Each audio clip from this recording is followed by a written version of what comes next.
Hello money 9।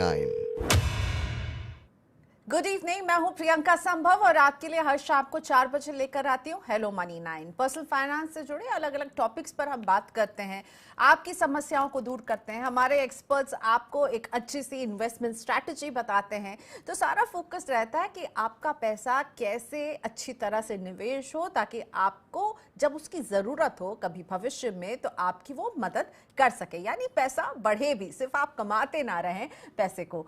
आज हम बात करने वाले हैं म्यूचुअल फंड्स की। तो हर म्यूचुअल फंड स्कीम की अलग अलग स्ट्रैटेजी होती है। इक्विटी में फोकस करते हैं, डेट में फोकस करते हैं, साथ में थीम्स होती हैं और कई तरह की अब इन्वेस्टमेंट स्ट्रैटेजी भी सामने आ रही है। निवेश में बदलते रिटर्न के पैटर्न को देखते हुए इन दिनों मोमेंटम इन्वेस्टिंग की काफी चर्चा हो रही है, क्योंकि पिछले ही हफ्ते इनफैक्ट एक एनएफओ आया था जो आज ही क्लोज हुआ है, वो भी मोमेंटम इन्वेस्टिंग स्ट्रैटेजी पर आधारित एक नया फंड भी बाजार में आया है। और बाजार में और भी कई फंड्स हैं जो आपको वादा करते हैं मोटा रिटर्न देने की। इनमें निवेश की शॉर्ट टर्म स्ट्रैटेजी होती है, लेकिन आखिर एक साल में कैसे, जब हमने कुछ फंड्स को खंगाला तो देखा डबल डिजिट का मुनाफा दिया है। तो इनकी स्ट्रैटेजी कितनी अग्रेसिव है और इसमें क्या रिस्क कितना है, रिटर्न कितना है, इन सब फैक्टर्स पर आज बात करने के लिए मेरे साथ हेलो मनी 9 में जुड़ रहे हैं पर्सनल फाइनेंस के एक्सपर्ट और मनी मंत्रा के फाउंडर वीरल Bhatt. Thank you so much वीरल, आपने वक्त निकाला।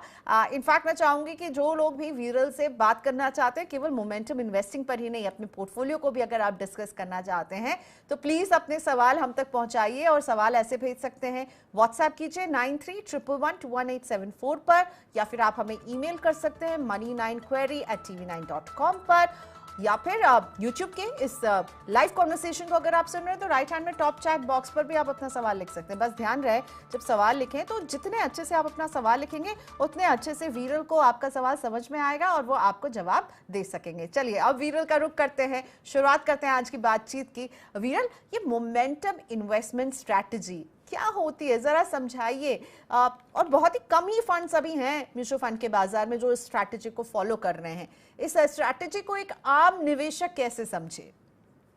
शुक्रिया प्रियंका, आपने शो पे बुलाया। यानी आज हम जो डिस्कस कर रहे हैं काफी यूनिक और ऐसा कह सकते हैं कि बहुत कम लोगों ने शायद से ये सुना होगा। हालांकि हम देखें सालों से एक वैल्यू स्ट्रेटेजी होती है, ग्रोथ स्ट्रेटेजी होती है। सिमिलरली अगर जब हम इन्वेस्टमेंट पोर्टफोलियो बनाते हैं या कोई कुछ इन्वेस्टमेंट करना चाहते हैं तो उसमें एक मोमेंटम इन्वेस्टिंग स्टाइल या तो मोमेंटम इन्वेस्टिंग स्ट्रेटेजी हम उसको कह सकते हैं कि काफी कुछ सालों से काफी उसके बारे में लोग चर्चा करने लगे हैं। और जैसे आपने कहा कि अभी काफी सारे फंड्स भी आने लगे हैं और हालांकि अभी एक फंड खत्म भी होने वाला है मोमेंटम इन्वेस्टिंग से लेकर। तो मोमेंटम इन्वेस्टिंग जनरली क्या होता है कि ये जो वैल्यू और ग्रोथ में नहीं होता है वो मोमेंटम इन्वेस्टिंग में होता है। जैसे अगर मैं सरल भाषा में कहूँ कि अगर कोई स्टॉक है वो ऊपर जा रहा है, यानी उसकी जो प्राइस है वो स्टॉक की प्राइस बढ़ रही है, तो ये बढ़ती प्राइस में मोमेंटम इन्वेस्टिंग को कहते हैं कि बढ़ती प्राइस में उसका फायदा लेना और मोमेंटम इन्वेस्टिंग करना। अभी एक सिंपल वे में उसको अगर मैं समझाऊं तो भाषा में क्रिकेटिंग एनालॉजी में मैं उसको समझाना चाहूंगा। कोई भी प्लेयर अगर उसका टीम में चुनाव होता है तो दो तरीके से होता है। या तो उसका पास्ट परफॉर्मेंस काफी अच्छा होता है, यानी वो उसने काफी अच्छे रन किए होते हैं या उसने अच्छी बॉलिंग डाली होगी, राइट। तो सिमिलरली उसका जो फॉर्म है वो फॉर्म काफी अच्छा है ऐसा कहते हैं। तो वो फॉर्म अगर उसका अच्छा है तो उसको हम उसको टीम में सिलेक्शन करते हैं, ठीक है। सिमिलरली अगर कोई फंड मैनेजर या कोई स्टॉक अगर सिलेक्ट करना चाहता है, उसका फॉर्म ऑलरेडी काफी अच्छा है, उसने काफी अच्छा मोमेंटम रखा हुआ है और वो मोमेंटम अच्छा देखते हुए उसमें वापस से एंट्री करते हैं। यानी अगर प्राइस हाई जा रही है फिर भी वो हाई प्राइस का फायदा उठाकर ये जो स्टॉक है या ये शायद से म्यूचुअल फंड है वो ट्रेंडिंग बन सकता है और हमको शॉर्ट टर्म में काफी अच्छा मुनाफा दे सकता है। राइट। इसके लिए हम उसमें निवेश करते हैं। तो तो ये मार्केट के कहते हैं ट्रेंड्स को राइड करता है और इसका जो नाम है उसी में इसका अर्थ छिपा है, मोमेंटम। जहाँ मोमेंटम है, जहाँ हरकत है, वहां पर ये जाता है। तो अब इसकी स्ट्रैटेजी को आपने क्रिकेट के जरिए तो समझा दिया, अब मुझे इसकी स्ट्रैटेजी को जरा इक्विटी के कुछ एग्जाम्पल से समझाएंगे क्या कि ये स्ट्रैटेजी कैसे काम की है? हमने इस तरह की स्ट्रैटेजी को कोविड के बाद जब स्टॉक्स ने हाई बनाया था तब काफी इस पे बातचीत भी हुई थी और शायद इसको अपनाया भी था लोगों ने। जरा कुछ एग्जाम्पल से समझाइए, इक्विटी वाले एग्जाम्पल से। राइट, यानी आपने सही कहा। जैसे ट्रेंडिंग होता है, यानी उसमें जो भी हरकतें दिखती है, हम्म। तभी ही लोग जनरली बिहेवियरली अगर उसमें देखें तो एंट्री लेते हैं और मोमेंटम स्ट्रेटेजी बनाते हैं। जैसे आपने कोविड की बात की तो कोविड का ही एग्जांपल मैं ले लूं। तभी मार्च महीना था, मार्च 20 में, मार्च 2020 के बाद जब मार्केट ने मोमेंटम लिया, अपवर्ड मोमेंटम लिया, हम्म। तभी ये मोमेंटम इन्वेस्टिंग देखने को काफी जोरों से मिली। जैसे स्टॉक ले लीजिए, रिलायंस इंडस्ट्री था, सिप्ला था, डिवीज लैब था, टाटा मोटर्स था, हीरो था, बड़े बड़े नाम, इंफोसिस था। उसमें काफी अच्छा गेन आना स्टार्ट हुआ और ज्यादा momentum, news based momentum, trending based momentum, upside momentum दिखने लगी और लोग ज्यादा इन्वेस्ट करने लगे। जब ज्यादा इन्वेस्टमेंट आता है तो डेफिनेटली स्टॉक प्राइस भी वैसे ऊपर बढ़ता है। सिमिलरली ऐसे कुछ नाम, अभी मार्केट अच्छा चल रहा था, ब्रॉडवे में दिख रहा था कि मार्केट में काफी अच्छी मूवमेंट चल रही है, but ICICI bank, Coal India, IndusInd bank, Larsen and Toubro, Kotak Mahindra bank, Bajaj finance, जो बैंकिंग सेक्टर था, फाइनेंस सेक्टर था, इसके विपरीत चल रहा था, यानी वो मोमेंटम में नहीं था। अब ये मोमेंटम इन्वेस्टिंग में प्रियंका, दो चीज एक ध्यान में रखनी है। अपवर्ड मूवमेंट्स में, यानी वो अगर कोई स्टॉक प्राइस बढ़ रही है तो उसमें तो फायदा होता ही है और उसमें एंट्री पॉइंट लेते ही है लोग। बट जब स्टॉक नीचे भी जाता है तो वो शॉर्ट सेल करके भी उसमें मुनाफा कमाने की कोशिश करते हैं। तो मोमेंटम इन्वेस्टिंग अगर हम देखें तो शॉर्ट स्पैन की होती है, शॉर्ट टर्म स्ट्रेटेजी होती है, और अपवर्ड मूवमेंट हो या डाउन टर्न मूवमेंट हो, दोनों में इसमें से फायदा उठा सकते हैं। ओके, तो शॉर्ट टर्म स्ट्रैटेजी है विरल, ये तो आपने समझा दिया। तो किस तरह के इन्वेस्टर्स के लिए ये सही रहेगी, किसे निवेश करना चाहिए? और क्या वैसे तो आप लोग हमेशा ये कहते हैं कि आप टाइम नहीं कर सकते हैं ना बाजार को ना म्यूचुअल फंड के निवेश को, पर क्या अभी हम जिस तरह से बाजारों को फिर से देख रहे हैं, अपने एक हाई लेवल्स पे बना रहे हैं, क्या ये वही समय होता है जब मोमेंटम इन्वेस्टमेंट वर्क करती है? तो दो सवाल के हिस्से हैं, किस तरह के इन्वेस्टर चुने? क्या मौजूदा बाजार में मोमेंटम इन्वेस्टिंग स्ट्रैटेजी वाले फंड्स एक अच्छे पिक हो सकते हैं? देखिए, पहले तो मैं निवेशकों को ये कहना चाहूंगा कि आपके पोर्टफोलियो में हमेशा सारे इन्वेस्टमेंट स्ट्रेटेजी जो है, सभी का मिश्रण होना चाहिए। ऐसे कोई एक पर्टिकुलर स्ट्रेटेजी पे आपको डिपेंड नहीं होना चाहिए। हालांकि रही बात मोमेंटम इन्वेस्टिंग की, तो डेफिनेटली मोमेंटम इन्वेस्टिंग भी होना चाहिए। 10 टू 15-20% आप एलोकेशन आप मोमेंटम इन्वेस्टिंग में कर सकते हो, क्योंकि वो शॉर्ट टर्म में फायदा उठा सकता है, ना कि सिर्फ अपवर्ड मूवमेंट में। जैसे मैंने कहा, मार्केट अगर आज के दिन में ऑल टाइम हाई है तो जरूरी नहीं है कि मोमेंटम इन्वेस्टिंग उसके लिए नहीं है काफी। हम्म। मोमेंटम इन्वेस्टिंग ऐसे मार्केट में भी कर सकते हैं और एंट्री ले सकते हैं। और ये कभी बॉटम अप अप्रोच या ऐसा ऐसा नहीं कह सकते हैं कि जो बहुत ही बढ़ चुका है उसमें नहीं जाना चाहिए या वो नहीं लेना चाहिए, ऐसा कुछ नहीं है। ये बॉटम अप अप्रोच भी नहीं करता है, टॉप डाउन भी अप्रोच नहीं करता है। ये सिर्फ ट्रेंड बेसिस पे चलता है। उस स्टॉक में मोमेंटम दिखे, जिसमें हरकत ज्यादा दिखे, कोई न्यूज बेस्ड ऐसी ऐसी ऐसी बहुत सारी चीजें हो सकती है जिसके वजह से, ऐसी कोई न्यूज से वो स्टॉक चल सकता है और जिसमें वो फंड मैनेजर को लगा कि ये स्टॉक अपर मूवमेंट में जा सकता है या डाउन टर्न मूवमेंट में भी जा सकता है, न्यूज बेस्ड जा सकता है, तो उसमें निवेशक निवेश कर सकते हैं। ओके, तो शॉर्ट टर्म का नजरिया होना चाहिए इसमें। दूसरी बात यह है कि 10 से 15% हिस्सा आपके पूरे पोर्टफोलियो का इस तरफ रह सकता है। लेकिन जो मुझे बात में समझ आ रही है ये कि ये अगर रिटर्न आपको देता है मार्केट के ट्रेंड पे सवार होके, तो रिस्क भी इसमें रहेंगे, राइट? एब्सोल्युटली, रिस्क भी रहेंगे। शॉर्ट टर्म रहेगा तो डाउन टर्न भी जा सकता है आपका पोर्टफोलियो, क्योंकि देखो, अल्टीमेटली तो ये ट्रेंड को कैच करने की कोशिश करता है। ट्रेंड उल्टा भी पड़ सकता है। अगर मैं जस्ट एग्जांपल समझाने के तौर पे दूं कि जैसे न्यू एज स्टॉक्स आए थे, जोमेटो हो गया, पेटीएम हो गया, वो टाइम पे काफी ट्रेंडिंग थे और काफी लोगों को लगा कि ये फ्यूचर हो सकता है। बट अगर शुरू के समय में देखें तो ये स्टॉक्स चले नहीं। तो ये मोमेंटम स्ट्रेटजी कभी बैकफायर भी हो सकती है। इसके लिए सोच समझकर थोड़ा सा इन्वॉल्वमेंट लेकर, जनरली क्या होता है, एक सिर्फ जस्ट बताना चाहूंगा प्रियंका, कि ये इसकी जो मोमेंटम है ना, वो कभी कभी स्लो होती है। शुरू में जब भी हमको इसमें निवेश करना रहता है तो लोग पहले देखना चाहते हैं कि अंदर एग्जैक्टली ये कंपनी में रियली ये मोमेंटम ले सकता है, ट्रेंड ऑफ द टाउन हो सकता है, टॉपिक ऑफ द टाउन हो सकता है कि नहीं ये स्टॉक।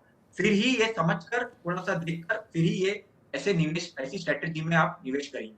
लेकिन इसमें ज्यादातर तो फंड मैनेजर ही ये सारा काम करेंगे, राइट? मैं अगर एक मोमेंटम इन्वेस्टमेंट स्ट्रैटेजी वाला फंड खरीदती हूँ, वो मेरे पोर्टफोलियो में रहेगा। फंड मैनेजर मार्केट के वेव के अनुसार उसमें बदलाव करेंगे और मुझे रिटर्न देंगे। तो क्या मुझे उसे रिडीम कर लेना चाहिए कि एक, अगर मैं देख रही हूँ, एक फेज देख रही हूँ और मुझे लग रहा है इसके बाद जो है ऐसा फेज होगा, ये डिसीजन मुझे लेना होगा या फंड मैनेजर मेरे लिए कर रहे होंगे ये डिसीजन? एब्सोल्युटली, ये स्ट्रैटेजी में आप अगर म्यूचुअल फंड का सहारा लेंगे तो ही हम्म। बेहतर तरीके से आप कमा पाएंगे, क्योंकि फंड मैनेजर को काफी हैंड होल्ड रहेगा कि कौन सा जो स्टॉक है वो ट्रेंडिंग हो सकता है, कौन से स्टॉक में से एंट्री लेना है। अगर आप वो हायर प्राइस में भी एंट्री ले रहा है तो उनको पता है कि शायद से ये स्टॉक और हाई जाने वाला है, और मैं कभी उसमें एंट्री लूं और कभी मुझे उसको, हमको जनरली ये पता होता है प्रियंका की स्टॉप लॉस रखना है। यानी हमको, हमारा अगर लॉस होता रहेगा, वो स्टॉप नीचे जाता है तो स्टॉप रहना है। यहाँ पे स्टॉप प्रॉफिट वाली स्ट्रेटेजी काम आएगी कि अगर भले स्टॉक बढ़ता जाता हो, मुझे निश्चित करना पड़ेगा, या तो फंड मैनेजर निश्चित करेगा कि कब तक कितना प्रॉफिट मुझे रखना है और कितना प्रॉफिट कमाना है, और कभी मुझे उसमें से एग्जिट करना है। ओके, चलिए अब कुछ सवाल लेकर आते हैं, कुछ पोर्टफोलियो जो हमारे दर्शकों ने शेयर किए हैं। वीरल शाकिब खान का सवाल है और इनका ये मैसेज हमारे व्हाट्सएप पर काफ़ी समय से पड़ा हुआ था और आज हम उनसे बात नहीं कर पा रहे, लेकिन उनका क्वेश्चन है हमारे पास। सो शाकिब जी जो है वो 36 ईयर्स के हैं। इनकी इनकम 50,000 है और इन्होंने बताया कि इन्होंने अपनी पोर्टफोलियो को अपने टारगेट के हिसाब से बनाया है और 3 पोर्टफोलियो हैं। एक जहां वो डायरेक्ट स्टॉक में निवेश कर रहे हैं, एक जिसमें म्यूचुअल फंड है और तीसरा इंडेक्स फंड्स में ये निवेश कर रहे हैं। इनके टारगेट है रिटायरमेंट, बच्चों की पढ़ाई और रिटायरमेंट के बाद बिजनेस अपना काम करना चाहते हैं। और इनका जो पोर्टफोलियो है, इनका म्यूचुअल फंड पोर्टफोलियो रखते हैं। SBI कॉन्ट्रा फंड में निवेश है, एक्सिस स्मॉल कैप में इनका निवेश है, करीब 1300 रुपए कर रहे हैं हर महीने, क्वांट एक्टिव में 1400 कर रहे हैं, कोटक नैस्डैक में 1000 रुपए का निवेश कर रहे हैं और PGI मिड कैप में 1300 का निवेश कर रहे हैं। तो ये इनका पोर्टफोलियो है और जैसा कि इन्होंने बताया 3 टारगेट के हिसाब से ये इन्वेस्टमेंट कर रहे हैं। आपको इनका पोर्टफोलियो कैसा लग रहा है? कुछ बदलाव आप सजेस्ट करेंगे क्या? काफी अच्छा डाइवर्सिफाइड पोर्टफोलियो है शाकिब जी का। उन्होंने जो फंड सिलेक्शन किए हैं, हर एक कैटेगरी को उन्होंने यहाँ पे शामिल रखा हुआ है। मिड कैप को रखा हुआ है, एक्टिव फंड है जो लार्ज और मिड कैप का कॉम्बिनेशन है, कॉन्ट्रा है, मार्केट अगर विपरीत ये रिएक्शन देता है, अगर डाउनटर्न जाता है तो कॉन्ट्रा फंड को भी रखा है, और इंडेक्स फंड जो है वो इंटरनेशनल है। जैसे अभी अगर हम देख रहे हैं तो इंटरनेशनल भी काफी अच्छे रिटर्न्स देना शुरू कर दिया है। तो ओवरऑल मिश्रण अच्छा है, लॉन्ग टर्म है। यानी अगर उनको बच्चों की पढ़ाई के लिए पॉइंट ऑफ व्यू से रखना है, रिटायरमेंट का पॉइंट ऑफ व्यू से रखना है, तो पोर्टफोलियो काफी अच्छा है, बने रह सकते हैं। हालांकि उन्होंने डायरेक्ट स्टॉक्स के बारे में नहीं बताया। डायरेक्ट स्टॉक्स के बारे में मैं सिर्फ उनको ये सलाह दूंगा कि 5-10 स्टॉक से ज्यादा का पोर्टफोलियो ना बनाए। आपका जो म्यूचुअल फंड का जो डाइवर्सिफिकेशन है वो काफी अच्छा है। हम्म। ओके, सो म्यूचुअल फंड में जो आपके पास 5 म्यूचुअल फंड्स हैं वो अच्छे हैं, बिल्कुल इनमें आप कंटिन्यू कीजिए। और स्टॉक्स में भी वीरल ने कहा कि कितने स्टॉक्स आपने कहा? 5 से 10, उससे ज्यादा नहीं होने चाहिए। ओके, सो चलिए, तो mutual fund is okay. I hope आप स्टॉक्स में ही ऐसा पोर्टफोलियो बना रहे हो। नहीं अगर कुछ समझ में आ रहा है स्टॉक्स पे, तो हर दिन में 1 बजे स्टॉक्स पर हमारे एक्सपर्ट्स भी आपको राय देते हैं, तो जरूर जुड़िएगा हेलो मनी 9 में दिन के 1 बजे वाले शो में, अगर स्टॉक्स पर आपको सलाह चाहिए। ओके, अब अगला सवाल विक्रम प्रभु का। और विक्रम बिल्कुल हम जो बात कर रहे थे ना उससे ठीक उलट सवाल पूछ रहे हैं। वैल्यू स्टाइल इन्वेस्टिंग करने वाली कौन सी स्कीम्स हैं बाजार में, इन्हें वो कैसे पहचान सकते हैं, और क्या एक आम निवेशक को पोर्टफोलियो टर्नओवर रेशियो की चिंता करनी चाहिए? वीरल क्या जवाब देंगे विक्रम को? वैल्यू इन्वेस्टिंग, हम मोमेंटम इन्वेस्टिंग की बात कर रहे थे और ये ठीक मोमेंटम इन्वेस्टिंग के ऑपोजिट वाली जो इन्वेस्टिंग स्टाइल है उसके बारे में पूछ रहे हैं। उन्होंने एक ही सवाल में 2-3 सवाल रख दिए हैं। Value strategy buy and hold, यानी मुझे बाय मैं करूंगा और मैं उसको काफी लंबे समय तक होल्ड करके रखूंगा, ऐसी वाली स्ट्रेटजी है। उसमें आपको काफी पेशेंस और काफी वक्त देना होगा अगर आप वैल्यू स्ट्रेटजी से निवेश करना चाहते हो तो। वैल्यू स्टाइल काफी अच्छी होती है, रिटर्न्स भी काफी अच्छे मिलते हैं, बट उसको अगर आप समय देने के लिए रेडी हो और पेशेंस रखोगे तो वैल्यू इन्वेस्टिंग स्टाइल ऐसी अच्छी इन्वेस्टिंग स्टाइल कोई भी नहीं है। वैल्यू इन्वेस्टिंग स्टाइल डेफिनेटली आप जैसे वैल्यू बोल रहे हो तो वैल्यू अगर आप लिखते हो तो वैल्यू के काफी सारे फंड्स मिल जाएंगे। कुछ एएमसीज हैं, जैसे मैं नाम यहाँ पे देना चाहूंगा, एक पीपीएफएस करके जो एएमसी है उसका जो फंड है वो जो है फ्लेक्सी कैप ड्रिवन। कौन सा फंड है, जो प्लीज एक बार रिपीट कीजिए। पीपीएफएस का फ्लेक्सी कैप फंड। ओके, पराग पारिक। हम्म। पराग परिक का जो फ्लेक्सी कैप फंड है वो पहले जो उनका नाम था वो लॉन्ग टर्म इक्विटी फंड था, नाम चेंज होकर फ्लेक्सी कैप बन गया है। वो एक वैल्यू स्टाइल वाले है। और आईसीआईसीआई के पास एक वैल्यू डिस्कवरी फंड है, डीएचपी के पास एक वैल्यू फंड है जो वैल्यू स्टॉक्स को बाय करती है, बाय एंड होल्ड रखती है। और अनुमान आपको कम से कम उसको 10 से 12-15 साल अगर आप रखते हैं तो डेफिनेटली अच्छा रिटर्न की उम्मीद रख सकते हैं। ठीक है, तो लॉन्ग टर्म के लिहाज से इनको करना चाहिए। एक जो इनका था ये portfolio turnover ratio, can you also help me with this? इसकी चिंता क्या एक आम निवेशक को होनी चाहिए, वीरल जी? देखिए, ये अगर मैं बोलता हूँ कि अगर आपके पास वक्त है, आप लॉन्ग टर्म के पॉइंट ऑफ व्यू से मार्केट में एंट्री रखने वाले हैं, तो ये पोर्टफोलियो टर्नओवर रेशियो ज्यादा नहीं देखना चाहिए। पोर्टफोलियो टर्नओवर रेशियो जनरली वो शॉर्ट टर्म इन्वेस्टमेंट्स जो जिनको करना है उसके लिए ये ज्यादा संभव है कि वो उसमें चिंता, अगर ज्यादा अगर टर्नओवर रेशियो रहा तो चिंता करने की बात है। बट अगर आपका पोर्टफोलियो और निवेश लॉन्ग टर्म का है तो पोर्टफोलियो टर्नओवर रेशियो ज्यादा नहीं देखना चाहिए। ओके, चलिए अगला सवाल जो एकदम एक स्कीम स्पेसिफिक है, अपूर्व गुप्ता का, वो लेकर आते हैं। अपूर्व ने हमें बताया कि उन्हें 7 लाख रुपए का निवेश जो है Canara Robeco small cap fund में किया है। पिछले 1 साल में फंड ने अपने बेंचमार्क से कमजोर प्रदर्शन दिया है। क्या मुझे 2 साल और इंतजार करना चाहिए या फंड से एग्जिट करके किसी दूसरे स्मॉल कैप फंड में मुझे निवेश करना चाहिए? क्या सलाह देंगे आप अपूर्व को? देखिए, जनरली स्मॉल कैप कभी भी हम निवेश करते हैं, ठीक है, उसका अपना टाइम जो ड्यूरेशन है, यानी जो टाइम आपको जितना उसमें निवेश कर कर रखना है, या तो आपका जो गोल है वो डेफिनेटली लॉन्ग टर्म होना चाहिए। 10 साल से ज्यादा, 10 साल से ज्यादा अगर आप टाइम ड्यूरेशन रखते हैं स्मॉल कैप में तो आपका वो वेल्थ काफी अच्छी तरीके से मल्टीप्लाई करके दे सकता है। रही बात कैनरा स्मॉल कैप की, तो कैनरा स्मॉल कैप ने आपने लिया ही इसके लिए है क्योंकि उसका परफॉर्मेंस काफी अच्छा रहा है। और अगर आप देखें कंसिस्टेंसी पॉइंट ऑफ व्यू से डेफिनेटली स्मॉल कैप एक रिस्क वाला फंड होता है। और कई बार मार्केट अगर सपोर्ट नहीं देता है तो मिड कैप और स्मॉल कैप नहीं चलते तो डेफिनेटली स्मॉल कैप का चलना असंभव है। तो आप जितना समय ज्यादा देंगे उतना ही उसका रिटर्न आपको ज्यादा दिखेगा। और जब भी मार्केट में स्मॉल कैप और मिड कैप में तेजी आती है तब ये मिड कैप और स्मॉल कैप के फंड रिवाइव होते हैं और रिटर्न्स देते हैं। तो यहाँ से मैं आपको ये रिक्वेस्ट करूंगा कि एटलीस्ट उसको और 1-2 साल रखिए।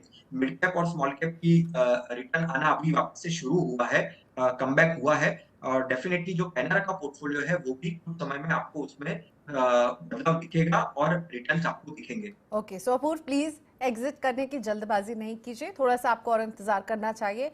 स्मॉल कैप फंड्स में हमेशा ही निवेश, हमारे एक्सपर्ट्स कहते हैं कि लॉन्ग टर्म का होना चाहिए। ओके, एक सवाल जो लाइव हमें विनीत कुलकर्णी भेज रहे हैं यूट्यूब पर। इनफैक्ट जो लोग ये शो देख रहे हैं प्लीज आप भी अपने लाइव सवाल भेजिए, हमें इंतजार है आपके सवालों का। टॉप चैट बॉक्स में आप साइड में लिख सकते हैं। व्हाट्सएप करना चाहते हैं तो 9311121874 पर व्हाट्सएप भी कर सकते हैं, ऊपर भी वो नंबर आ रहा है। ओके, सो विनीत कुलकर्णी का लाइव सवाल है जो पूछ रहे हैं एचडीएफसी डिफेंस फंड क्या अच्छा निवेश हो सकता है लॉन्ग टर्म के लिए? साथ में एचडीएफसी के अलावा इन्होंने और भी कुछ फंड्स के बारे में पूछा है। Infrastructure fund versus infrastructure ETF, क्या बेहतर होगा? उनका कहना यहाँ पे प्रियंका ऐसा है कि वो सेक्टोरियल फंड को ढूंढ रहे हैं शायद से, या तो सेक्टोरियल फंड्स में निवेश करना चाहते हैं। डिफेंस का जो ये फंड है काफी यूनिक थीम है, काफी इनोवेटिव है। डिफेंस को फोकस करते हुए अब तक कोई भी फंड नहीं आया है, ये एक पहला फंड है जो डिफेंस को फोकस कर रहा है।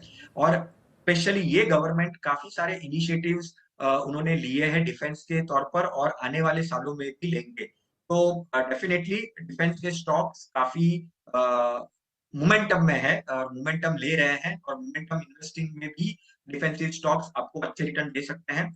आपका टाइम होराइजन यहाँ से अगर 5 से 7 साल है तो आप डिफेंस वाले फंड में आ सकते हैं। और रही बात इंफ्रास्ट्रक्चर की, तो डेफिनेटली इंफ्रास्ट्रक्चर को ज्यादा वक्त देना पड़ेगा आपको। कम से कम यहाँ से अगर आप 10 साल 15 साल अगर इंफ्रास्ट्रक्चर को, क्योंकि इंफ्रास्ट्रक्चर एक ऐसी चीज है कोई भी कंपनी अगर वो इंफ्रास्ट्रक्चर में निवेश करती है तो उसको ज़्यादा लंबा वक़्त चाहिए रहता है, क्योंकि कोई एक प्रोजेक्ट अगर आप देखिए, बड़ा प्रोजेक्ट होता है उसको कम से कम 5 साल, 7 साल, 10 साल लगते हैं।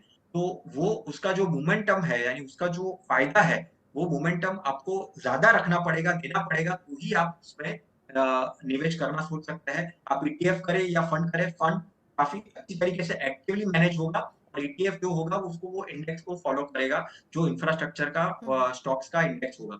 ओके, एक साथ विनीत ने ना कुछ और भी फंड्स के बारे में हमसे पूछा है। बीएफएसआई फंड क्या अच्छे होते हैं लॉन्ग टर्म के लिए, और एफएमसीजी ईटीएफ और एफएमसीजी फंड में अगर चुनाव करना हो तो क्या बेटर रहेगा लॉन्ग टर्म के लिए? वही बात, उनके दिमाग में सेक्टोरियल फंड है।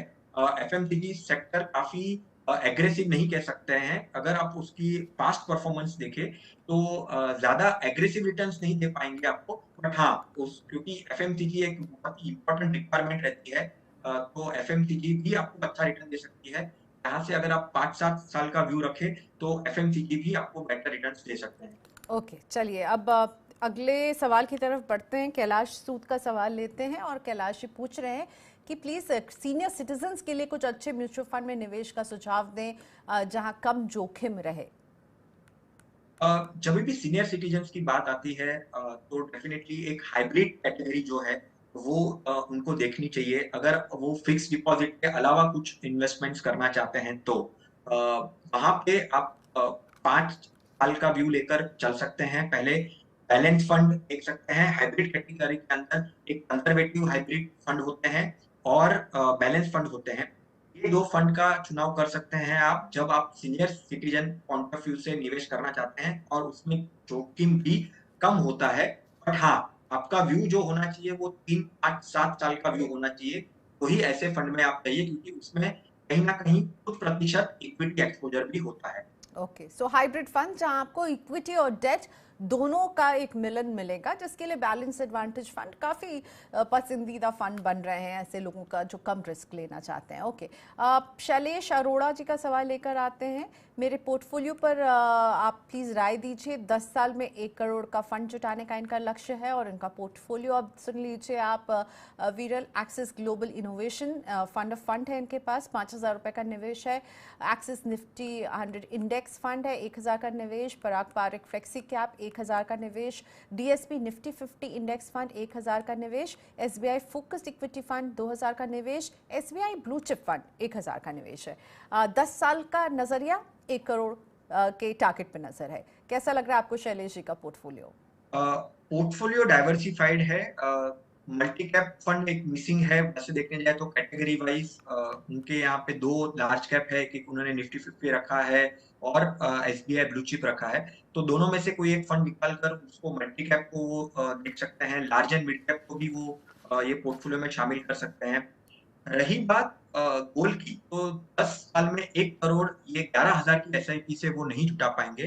कम से कम 11,000 की एसआईपी से वो 25 से 26 लाख जुटा पाएँगे। 12% अगर मैं यहाँ से सोच सकता हूँ कि अगर वो 12% भी उनको रिटर्न मिले, तो 25 से 26 लाख जुटा पाएँगे।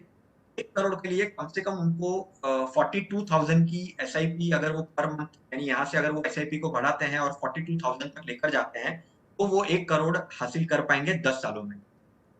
ओके, बहुत ही सही बात आपने बताई है। सो शैलेश जी, आप अभी सिर्फ 11,000 का पर मंथ निवेश कर रहे हैं, जो कि काफ़ी नहीं होगा 1 करोड़ इकट्ठा करने के लिए, और कई गुना आपको बढ़ाना होगा। करीब करीब 42,000 रुपये तक आपको अपना निवेश बढ़ाना होगा। 10 साल तक 42,000 रुपये तक का अगर आप निवेश जब करेंगे सिप के जरिए, तब आप 1 करोड़ को अचीव कर पाएंगे। All right, thank you so much वीरल, आज आपने वक्त निकाला हमारे लिए। आपसे बात करके बहुत सारी नई चीज़ें पता चली और साथ में हमारे दर्शकों के पोर्टफोलियो पर भी आपने अपनी राय दी। शुक्रिया आपका। शुक्रिया प्रियंका। ओके, चलिए, तो वीरल को हम बाय कह रहे हैं और शो भी खत्म करने का समय आ रहा है, लेकिन जाते जाते आपको बता देते हैं कि कल हेलो मनी 9 4 बजे नहीं आएगा। अब हम फ्राइडे को मिलने वाले हैं और शुक्रवार को हम बात करने वाले हैं कि अगर आप फिक्स डिपॉजिट में निवेश करना चाहते हैं तो आपको थोड़ा सा जल्दी करना होगा, क्योंकि फिक्स डिपॉजिट पे जो बढ़े हुए ब्याज मिल रहे हैं और उनके घटने का समय जो है वो करीब आ रहा है। तो फिक्स डिपॉजिट पर ब्याज अगर घटने वाले हैं तो आपकी निवेश की स्ट्रैटेजी क्या हो। धनंजय बंतिया सीईओ हैं स्मार्ट इक्विपमेंट कंसल्टिंग के, पर्सनल फाइनेंस पर राय देते हैं। हैं, हमारे साथ जुड़ने वाले हैं शुक्रवार शाम 4 बजे। प्लीज भेजिए अपने सवाल 9311211874 पर। एफडी में निवेश में अगर आपकी भी रुचि है तो। साथ ही में पर्सनल फाइनेंस की हर खबर, हर अपडेट आपको Money9 देता है। अपनी वेबसाइट के जरिए लॉग इन कीजिए www.money9.com पे और पर्सनल फाइनेंस से जुड़े हर अपडेट को पढ़िए 7 भाषाओं में। तो पर्सनल फाइनेंस से कोई भी बात जो आपको परेशान कर रही हो, उनसे जुड़े सवाल आप हमसे यहाँ भी पूछ सकते हैं और हेलो Money9 में लाइव जुड़कर भी पूछ सकते हैं। तो money9.com पर लॉग इन कीजिए और अपने तमाम सवालों का जवाब पाइए यहाँ पर भी। शुक्रिया आज आप हमारे साथ जुड़े, सवाल पूछा, धन्यवाद आपका। आज के लिए इतना ही, बाय बाय।